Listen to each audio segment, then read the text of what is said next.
Hello नमस्ते प्रणाम। आप सब कैसे हैं? मैं आशा करती हूँ कि आप लोग अच्छे होंगे। मैं शिव भक्त उर्मिला देवी अपने यूट्यूब चैनल में आप सभी का स्वागत करती हूँ और करती ही रहूंगी।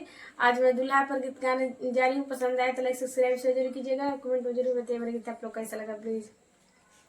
पापा गोड़े ना लगला दूल्हा, अम्मा गोड़े ना लगला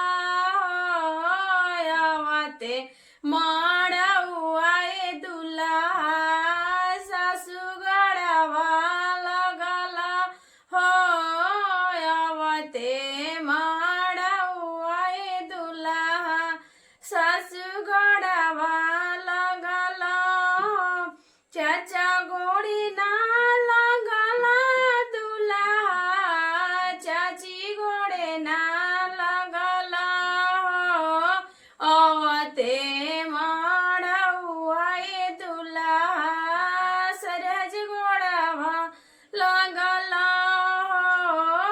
आवते माड़ुआए दूल्हा, सरहज गोड़वा